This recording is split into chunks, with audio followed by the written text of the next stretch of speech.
Welcome to or welcome back to my YouTube channel if you are new around here. My name is Hannah Hawthorne and I'm Simply Witched.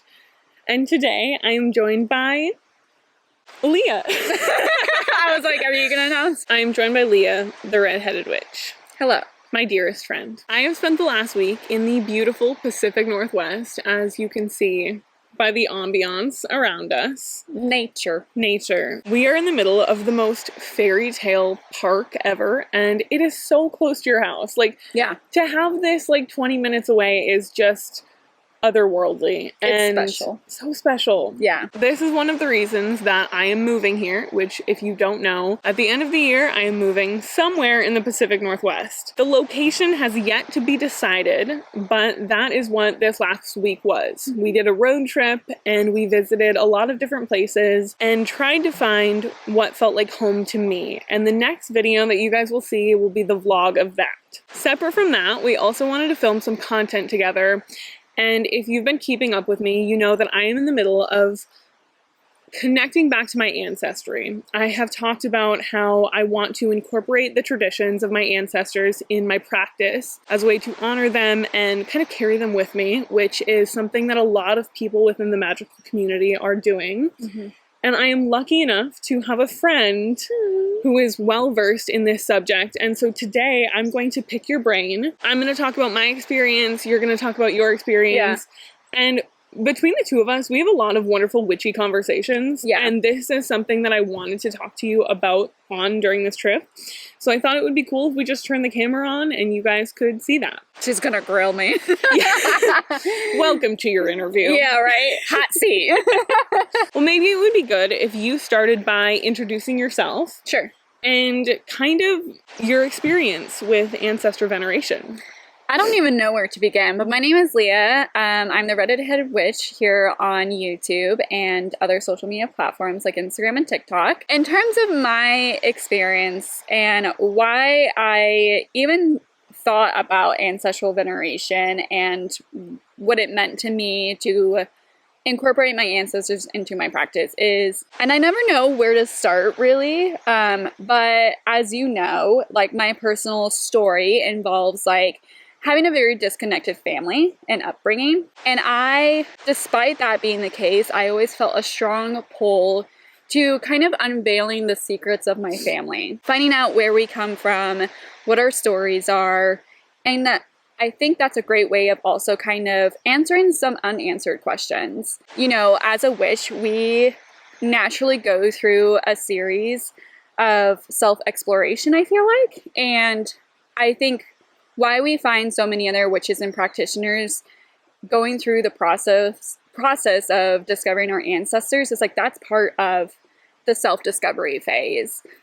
We start kind of asking ourselves the questions of like, who are we? And like, I think a lot of the times we can find some of those answers in like who came before us. I think it's great too to kind of lay out and define ancestors as a word. I think the most frequent response is that it is our blood relatives. So like our moms, our dads, our grandparents. The people who had to exist for us to physically exist. Yes.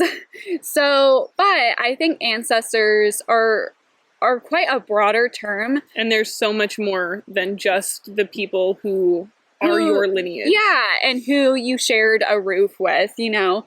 I define ancestors as not only those individuals, but also individuals whose wisdom you, like, how do I want to define that? I feel like they contributed to your existence in some capacity. In some capacities. Even if it wasn't directly through biology. Yeah. So, for example, if you had someone step into your life who had a significant role. Like a mentor of some capacity. I had a lot of those growing up because I, you know, had a constrained relationship with my parents. So I had a lot of adults step in and kind of provide that nurturing and care. And though we were not blood related, I still consider those. Okay, I thought you had a bug on you. Oh. You're fine. I still considered those as my ancestors. And not only that, but I also take into consideration the ancestors of community. So, for example, you are interested in astrology, you study a lot of astrology, and so there may be some individuals and figures who have done a lot of pivotal things within astrology. So we could look at historical figures or groups of people as a whole that helped progress whatever community you belong to. Yeah, and kind of paved the way. You know, I also consider individuals who practiced like their spiritual beliefs, whether that was like, you know, witchcraft or like paganism, like I would consider those individuals as also ancestors because they laid out a foundation for many of us that we continue to walk on. Absolutely. So I think that's really important to remember when we're starting the conversation of ancestral veneration. I think a lot of the times people get a little crippled at the idea that it's strictly blood related. Especially if you have a tumultuous relationship with your family, you're like, ancestor work is not for me. Yes. But there's different avenues that you can go in order to venerate the important figures that contributed to your existence. I think that's a really good foundation to start with. And for me, my ancestral veneration and practice was rooted on discovering my personal blood relatives. Not everyone starts that way, and everyone's path is going to look different depending on what resources you do have available. I did go the route of taking a DNA kit. Okay, so that's an entry point. That's an entry point. Taking a DNA kit. Yeah. Okay, and that's how you made your way, your first step, if you will. My first step, yes. I think it's important to recognize like how DNA kits work. The results that you get are based on the information that that company has available. So it's pretty restricted, and it's basing it off of similar DNA found within the regions. Let's say your DNA came back and you have like X amount of percentage of like whatever. I really do discard the whole percentage thing because I think that there's that conversation too of like, well, I only have 5% of Irish or whatever. However, if you have a great grandparent that you had a relationship with who immigrated from Ireland, you are probably going to be more familiar with Irish customs. Absolutely. Because you had that relationship, despite what the DNA kit presents to you. And I'd like to talk about my experience with that because I also have taken a DNA test, but I have also done work within my family, speaking to my living relatives, and I'll talk about that in a sec, but maybe, do you want to talk about your practice? Specifically, which ancestors you venerate, and where and how your moving played into that, because that's a whole nother thing. It's a whole nother thing, yeah. So when I started my exploration of my ancestors, I found that my mother's side was my great-grandmother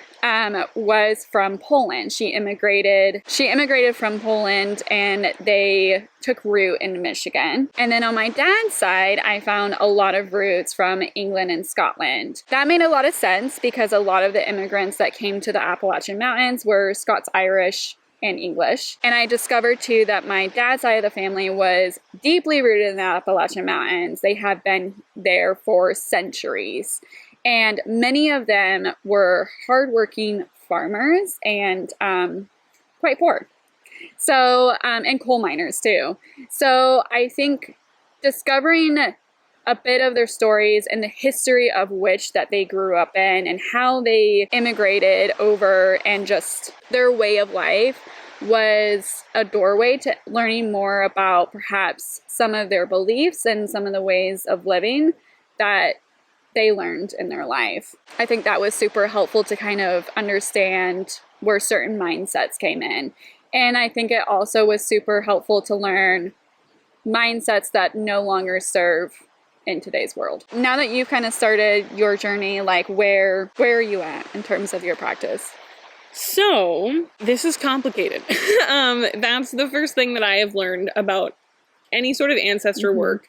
It takes time, and this is something that I have been working on for quite some time now, and I've found a lot of conflicting information, which I'm sure is something that you're familiar with. So like you, I started by taking a DNA test, and it came back with a plethora of countries, right? You've got very small percentages from all over. For me, they were primarily in Western Europe, although some within Eastern Europe as well. And like you said, it opens up a conversation of, okay, if it only says 5%, is that an invitation? And it opens up a lot of questions for you. Yeah. Now, from there, I moved to speaking to my living relatives, and I learned that my dad's grandfather only spoke French. And I was like, how could you never tell me this? And it goes to show how quickly traditions and culture get left behind when people move. And now I am unpacking that. So France and French ancestry was something that popped up on my DNA test. But then I decided to investigate that because I found evidence of it within our living relatives. Yeah. And what I found was that in the 1600s, my father's side of the family immigrated from France to Canada during the Canadian fur trapper industry boom. I don't know what to call it. Yeah. And they were there for quite some time. And then some point in the early 1900s, someone moved down the Great Lakes into Minnesota, which is where my family that I know in this life started. So I'm originally from Minnesota, and there's also a lot of Scandinavian influence up there, and that's a whole nother thing. We were saying before we started filming this that there is so much that goes into this conversation. We are definitely not going to cover it all, but hopefully we will bring up some points that point you in the right direction or have you asking questions. Yeah. So this gets into, even if I'm not related to these people, I grew up in a town that had a lot of Scandinavian presence. So for like Christmas, for example, my grandmother made lefse, and I've had lutefisk, which are two like very Scandinavian dishes. I'm not sure if you've ever had either of them. Lefse is like a potato pancake. It's really good. And lutefisk is fish soaked in lye. Okay. Like poison. Love it. And there's actually like a funny story about this. I'll tell it quick, because Norway was trying to hide fish from Sweden, so they dried it and they thought that they wouldn't eat it. And then Sweden was trying to hide fish from Denmark, so they soaked it in poison so they wouldn't eat it, and they still did. So growing up, I always thought that I was Scandinavian. And am I? That's the question. I think, again, similarly, I grew up in the Appalachian Mountains, and the Scottish and Irish like influence is very heavy there. Absolutely. And I think like that's always something to consider when it comes to ancestors of place. And it goes back to that question of like, you know, what are some traditions and cultures that you're familiar with as you grew up? Absolutely. Because that's going to have a lot of influence on who you are today. Talking about who came together to create your existence is what makes sense to me. And I feel like a lot of our ancestors or the folk traditions that we pick up are because we are going to different places and meeting different folk. And that is changing us. And especially when you talk about individuals who live in North America, who have a variety of people who immigrated over here. And then you also have the influence of the indigenous folks who were here first. Like, I always think about, you know, the exchange of knowledge, the exchange of craftsmanship. And that's why I think it's, you know, there's just so much to unpack when it comes to that. Yeah. It's like, where are the roots of this tradition that I have? And kind of honoring that in a way. Like, it all comes back to ancestors of place. And I also think that's why it's important to you to learn the history of your ancestors, because that is going to explain a lot of like how they learned certain things and why they had certain traditions and holidays and things like that. Yeah. Or even if you look at like a lot of people from France came over to Canada. Yeah. A lot of people of Irish descent came over to the Appalachian Mountains. Yeah. And why? And why. Yeah, it's the why, and it's also, they brought their traditions with them, which opens up a conversation about cultural exchange, because when they got here, they had different ingredients, and the climate was different, and they were trying to do the things that they did back home, but everything was different, and so they had to adapt. Yeah. And that is what ancestor work is for me in the modern day. It is adaptability, and it's complicated. Yeah. Yes. It is really complicated. Like, having moved from Appalachia. So now talk about moving in the modern day. Yeah. So, like, moving away from Appalachia into the Pacific Northwest, it is a completely different environment in terms of local, like, flora, the people, and atmosphere and culture out here is so different. And that has further altered your practice as you cement yourself in the land. Yeah, it's just different because, you know, I had so much familiarity of the trails, the hills, the mountains, the flora, just everything. You know, I lived 20 years there, and it was home. And so, like, uprooting and now being in a completely different side of the country, it's like becoming familiar with new, like, what's around me and what resources I have. And it's interesting because there are some similarities. Like, there are some flora that was in Appalachia that's also here. But it's also getting acquainted with the new, like, flora that's here, and also the different lore that's here too, because it's so different. And this goes into the other conversation of why community is so important within witchcraft. Because the best thing that you can do for your practice is to, like, get acquainted with the land around you, the people around you. And it's like being a respectful visitor at the beginning. It is. Yeah. Like, I truly feel like I'm still visiting. Absolutely. Like, I'm not part of the Pacific Northwest yet. You know, I still have so much to learn. I still have so much to learn of the history of the people that lived here before it was colonized. Like, you know, making sure that their stories are still alive and well, and, you know. And doing that in a respectful way. Yeah. I refer back to Braiding Sweetgrass by Robin Wall Kimmerer all the time, who happens to live in Washington State, and I have a review of her book, and if you have not read it, absolutely.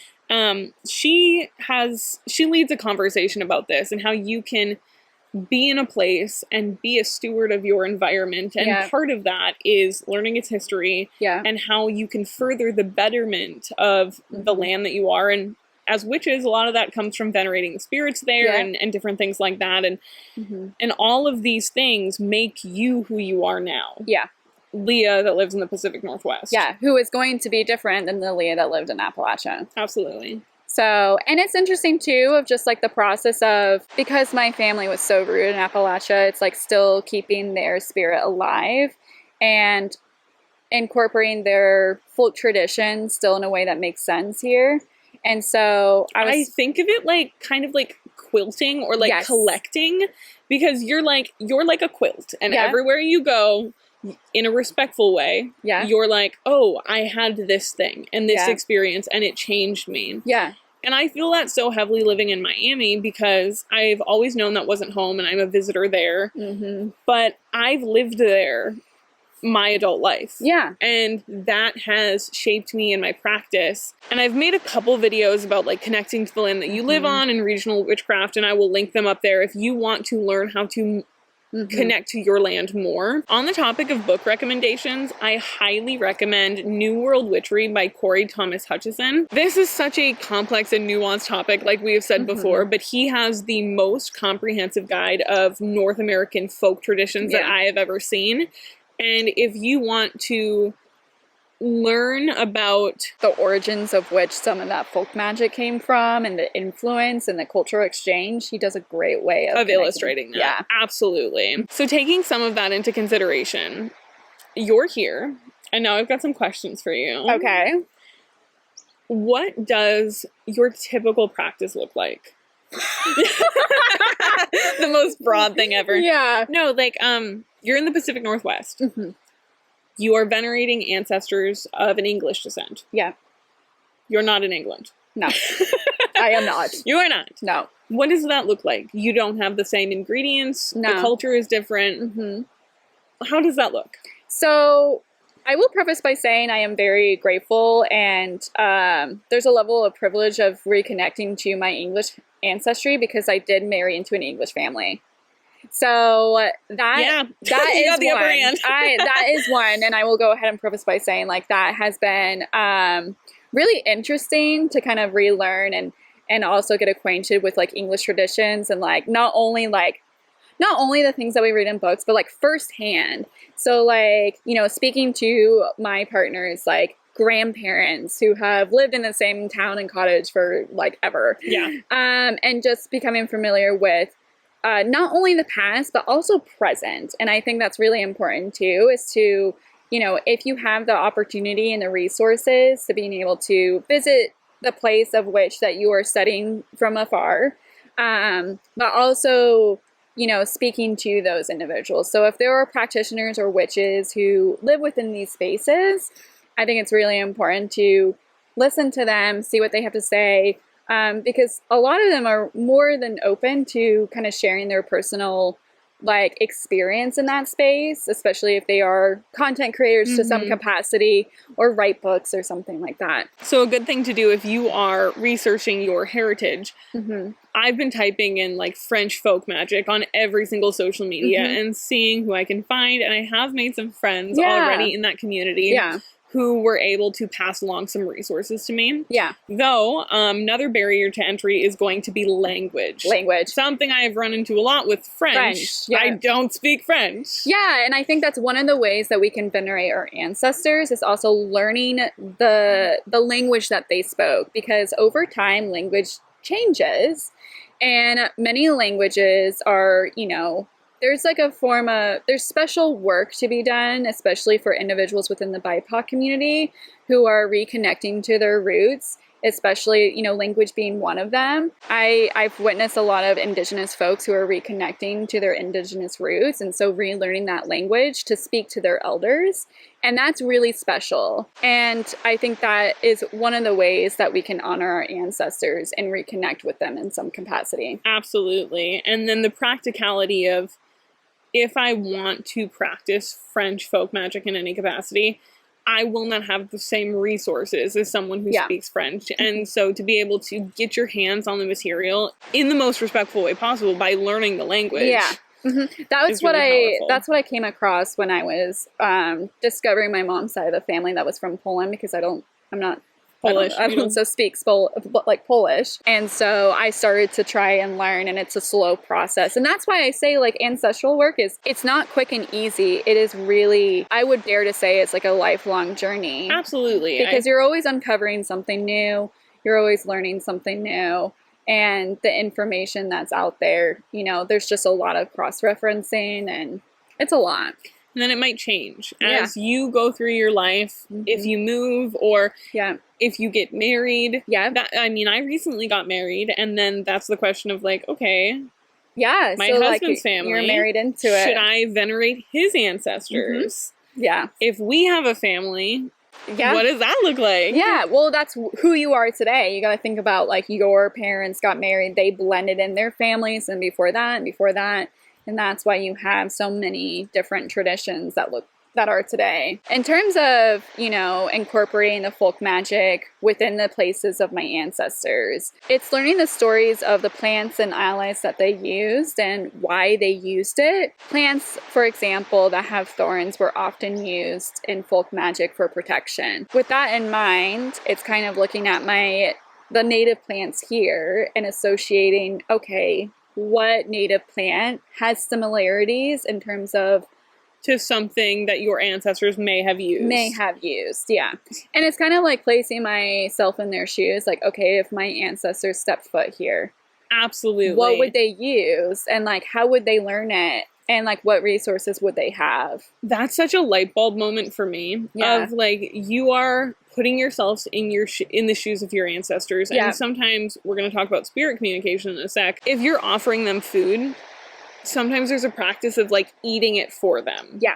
Right? Like you are experiencing this for them and carrying them with you. And if you thought about, okay, they get here and back home, they're used to, I can't think of any English like plants off the top of my head, but if apples or like potatoes, or is there one that we don't have here? We have hawthorn. Well, honestly, I feel like a lot of the ones that I've come across so far, I have found here. But for example, say they they're used to something back home, like the hawthorn tree. Say we don't have that in the Pacific Northwest. What could you find that would be similar, that maybe has similar stories behind it? Absolutely. Yeah, and I think that's why learning the tales of which our ancestors read and became accustomed to, and why they would use certain materials is like a really important like piece of that. Because when you study like the local lore of your community, you can find some connections, especially here in North America, because again, you have the people came. Yeah, you have the immigrant stories. And they brought them their past with them. Yeah. How exactly does it look to commune with your ancestors? So I'm glad you asked. It looks different for everyone. And I do mention some ways of spiritually connecting to your ancestors in a upcoming creative project, and ways that you may approach it. So for me specifically, I like to connect with my ancestors through food. That is one of the ways that I like to connect with them, specifically studying like their dishes that they had. Again, I'm very grateful that I married an Englishman, so it's like he can just cook. It's helpful. But also, I like to connect with my ancestors through writing. So I think that, like I said, there are a few different ways, but for me, I'm better at communicating feelings and emotions through the act of writing. Do you do like an intuitive writing meditation sort of thing? So I have a ritual in which I invite my ancestors in. And through that process, I am specific in who I am addressing. And I think that's like another level to this conversation of like, oh, like if you are communicating with your ancestors, how do you know who to connect with? Okay. And the way in which that I approach it is that I am specific in connecting with an ancestor who has healthy mindset and heart and who wants the best for me. I like how you specify that. Yeah, because I think everyone has ancestors who may not have had the best intentions, or they've had trauma that may have not been. For example, if you have an uncle who was a gambler and lost a lot of money, he may not be an uncle in which that you would ask for help in finances or prosperity workings. I knew you were going to say something like that. So I'm very specific in which, and this goes for anyone who doesn't even have, specific names or information. You can really speak on connecting to an ancestral guide in which they have healthy financial stability. They know how to manage wealth and be very specific in that way. So if you were doing a working for prosperity and you wanted to invite your ancestors in, you would say, I'm looking for ancestors who have my best interest in mind and who did not have a gambling problem. Yes. So I have a very specific incantation that I have written in my grimoire of how I address my ancestors. And I welcome individuals to kind of think through what that looks like for them. So for me, I always start off by saying like, I invite my wise and well ancestors from either my mother or father's side. And then I essentially describe, I'm specifically looking for assistance in XYZ.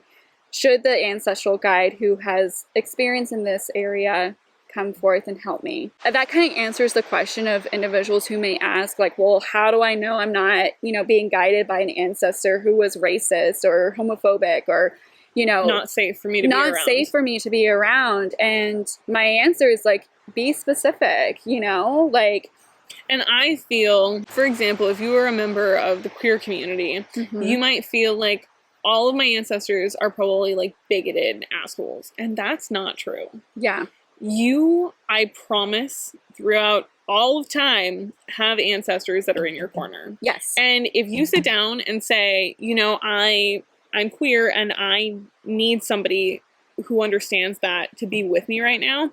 If you do have like a bigoted ancestor, your ancestor who is in your corner is like in the celestial like divinity. They're like, they're like, do not mess with that one. Yeah.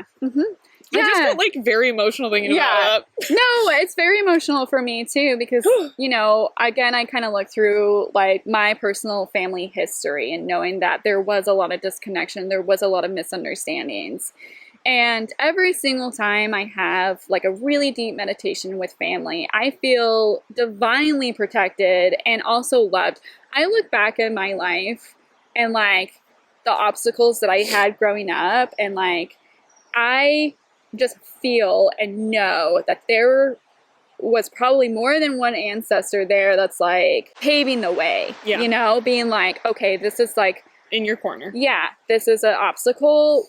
It's a learning experience, but we're going to pave this way for you. I think that is one of the beautiful aspects of incorporating your ancestors into your practice. There's a lot of healing involved. There's just a lot of opportunity to come home in some aspect and feel really connected. I feel like when it comes to spirit communication as a whole, I have experienced that my ancestors have come forth more so than any other spirit that I have opened myself up to or wanted to connect with in some capacity. And that was really like a learning experience in my personal practice, especially as I was exploring gods and goddesses and deities, you know, that whole conversation, and venerating their spirit of a particular goddess. You found that you've resonated most with ancestors. I've resonated most with ancestors because I have found that they really do come to the forefront of whatever it is that I am needing assistance in. Mm-hmm.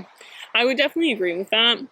In terms of my experience venerating ancestors, up until this point, I have only venerated and worked with the spirits of the people I knew in this life. Mm-hmm.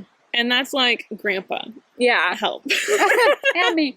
Which is great. Which is great. I'm in the process of going beyond deeper. That. Mm-hmm.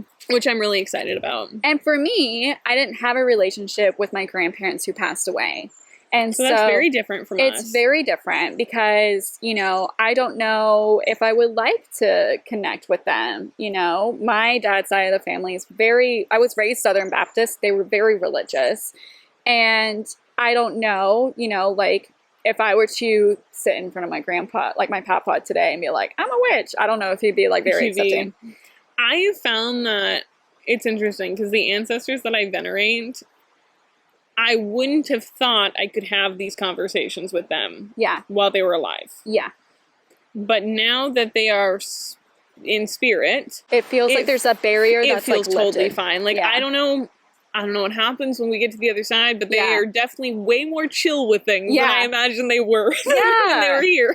Oh, wow. Yeah, no, I can totally see that for sure. I am feeling really good having had this conversation with you, and I feel like we've said, this is a big journey, and don't rush yourself. Mm-mm. I am not going to leave this picnic table here today with all of the answers in the world. No. It is a lifelong process, but I feel better than I did when we began this conversation. Good. And I'm excited to continue exploring this, and I will keep you guys updated on my journey as I unpack this and see what ancestry work looks like for me. Is there anything that you would like to say before we go? Patience is key. That is something that I repeatedly hear for myself when I venerate my ancestors, and what I repeatedly see myself writing down is patience is key. And as it begins to unfold, you're going to feel a certain guidance along the way. And I just always say, like, follow the thread. I love that. Yeah. And good luck. Thank you so much for watching this video. I hope that you've enjoyed it. Thank you for talking to me and opening up about something so personal. To keep up with me between uploads, there's a link down below to all of my other platforms, as well as to join my Discord, buy my book, or book an astrology reading with me. There's a lot to say at the end. But until next time, have a magical rest of your day. Blessed be, and goodbye, everyone.